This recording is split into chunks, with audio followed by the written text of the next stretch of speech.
Pemirsa apa kabar? Mari kita ikuti Warta Berita PTS tanggal 11 Agustus. Gempa kuat bermagnitudo 7,4 mengguncang Kolombia kemarin, menyebabkan sedikitnya 132 orang tewas, ribuan orang hilang, dan sekitar 1.600 bangunan rusak berat. Karena masih banyak warga yang tertimbun, jumlah korban diperkirakan terus meningkat. Presiden telah mengumumkan status darurat nasional. Bangunan tinggi runtuh diguncang gempa, sementara warga berlarian panik di atas jalan. Gempa bermagnitudo 7,4 mengguncang wilayah barat Kolombia tanggal 10 dini hari waktu setempat. Warga yang terkejut terbangun dari tidur dan bergegas keluar ruangan. Ini merupakan gempa terkuat yang melanda Kolombia sejauh ini pada abad ke-21. Menurut Reuters, epicentrum gempa terletak di Departemen Coco di wilayah barat. Sekitar 1.600 bangunan mengalami kerusakan parah dan setidaknya 61 rumah hancur total. Kota-kota seperti Cali dan Pereira juga terdampak parah. Tim penyelamat terus berupaya menjangkau warga yang terjebak. En este edificio hay gente. Como 4 personas atrapadas. Les trajeron a una, van a traer a otra y también vamos a traer a otra niña. Seiring memburuknya situasi bencana dan terus meningkatnya jumlah korban tewas dan cedera, Presiden Kolombia menetapkan status darurat nasional dan menangguhkan seluruh agenda kegiatannya untuk memantau langsung operasi penanggulangan bencana dari Pusat Tanggap Bencana Nasional di Ibu Kota Bogota. El Gobierno Nacional mantiene desplegadas todas sus capacidades para proteger la vida, atender a las comunidades afectadas y llevar ayuda a cada territorio que se necesite. Guncangan terasa hingga ke beberapa negara tetangga seperti Venezuela, Ekuador, dan Panama. Berhubung gangguan komunikasi di daerah terpencil dapat menghambat pendataan korban, PBB siap memberikan bantuan kemanusiaan dan mendukung upaya penanggulangan bencana di Kolombia. Kapal karet Tiongkok kembali menerobos pelabuhan Taipei akhir Juli lalu. 2 penyeludup diketahui berhasil mendarat di pantai Pali pada 23 Juli. Setelah dilaporkan warga, mereka baru berhasil ditangkap di Taoyuan pada 30 Juli, yang berarti keduanya sempat bebas berkeliaran di Taiwan selama 7 hari. Menanggapi hal ini, Administrasi Patroli Pantai atau CGA menyampaikan permohonan maaf atas kelalaian petugas dan berjanji mengusut tuntas. Pada akhir Juli, warga menemukan perahu karet buatan Tiongkok di pantai distrik Pali dekat pelabuhan Taipei dengan sejumlah barang di dalamnya. Mereka langsung melaporkan hal ini namun merasa frustrasi akibat tekanan dari petugas patroli pantai yang menuntut agar foto-foto di lokasi kejadian tidak disebarluaskan. Administrasi patroli pantai pun meminta maaf serta menyampaikan angka penyelundupan sejak tahun lalu mencapai total 71 orang. 61 diantaranya berhasil diamankan di lokasi. Skala pencegatan mencapai 85,9%. Namun mengingat lokasi pantai distrik Pali dan pelabuhan Taipei hanya berjarak sekitar 22 km dari pusat politik dan ekonomi utama seperti kantor kepresidenan, legislator mendesak agar upaya pengawasan dan pengintaian udara ditingkatkan lebih lanjut. Krisis populasi di Taiwan terus memburuk. Hingga Juli lalu, jumlah penduduk mengalami pertumbuhan negatif selama 31 bulan berturut-turut. Jumlah bayi yang lahir pada Juli bahkan kurang dari 8.000 orang dan kondisi jumlah kematian lebih banyak dari kelahiran juga telah berlangsung selama 66 bulan berturut-turut. Rendahnya angka kelahiran kini telah menjadi krisis keamanan nasional. Kementerian Dalam Negeri pada tanggal 10 mencatat kelahiran pada Juli hanya 7.906 jiwa, sementara kematian mencapai lebih dari 17.000 jiwa. Angka kematian ini mencapai 2,17 kali lipat jumlah kelahiran, menandai fenomena kematian melampaui kelahiran yang telah berlangsung selama 66 bulan berturut-turut. 物价上涨，除了自己以外，好像要再多负担一个人，有点辛苦。 Ibu Lin yang berusia 20-an berharap bisa memiliki 2 anak dan mengaku tekanan ekonomi menjadi hambatan utama. Sementara para ibu yang sudah memiliki anak menilai lingkungan tumbuh kembang anak serta tempat kerja yang ramah orang tua juga sangatlah penting. Rata-rata perempuan Taiwan kini melahirkan anak pertama di usia 32 tahun. Kehamilan di usia lanjut dan beratnya beban pengasuhan membuat banyak keluarga enggan memiliki anak kedua.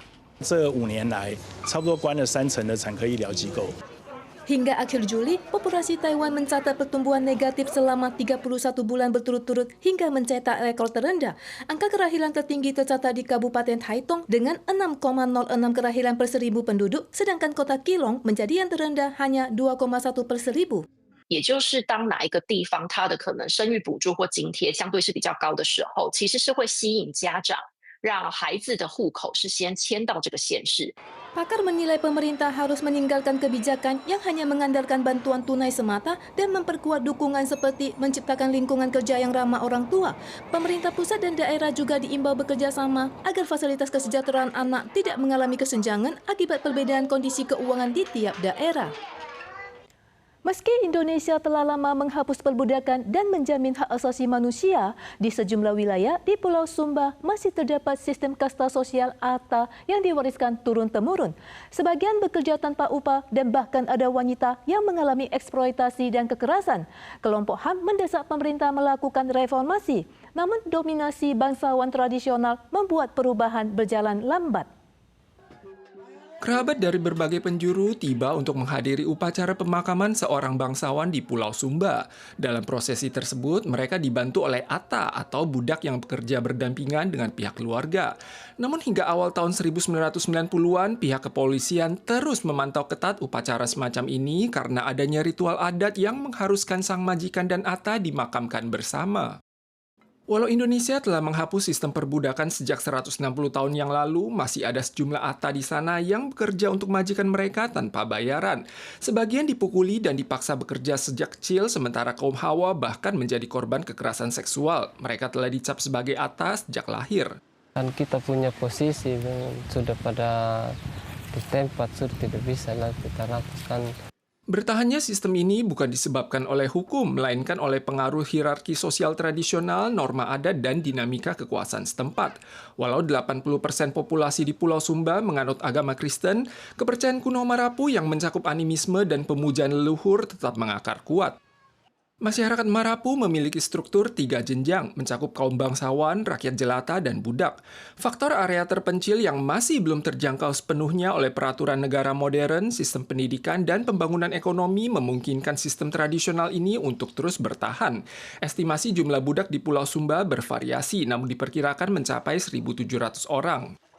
Sistem perbudakan di Pulau Sumba memiliki keunikan tersendiri di mana tuan dan budak tinggal di bawah satu atap. Kalau bukan karena wajah para budak yang tampak kusam akibat terpaan cuaca, kalangan luar seringkali kesulitan membedakan mereka. Kalau mau berbuat apa saja tetap mereka dengar saya. Bagaimana Umbu? Ini anak saya mau sekolah ini, mau kerja ini, kode begitu. Saya tetap dukung mereka karena mengingat juga zaman sekarang sudah semakin maju.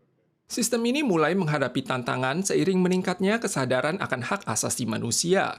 Pemerintah didesak untuk mengeliminasi praktek perbudakan, sementara sejumlah gereja, LSM, dan kalangan bangsawan berupaya mendobrak sekat-sekat jaring sosial melalui pendidikan, dukungan sekolah, dan penyediaan lapangan kerja. Namun upaya reformasi terus menghadapi hambatan akibat kuatnya sistem hierarki tradisional, struktur kekuasaan lokal, dan identitas budaya.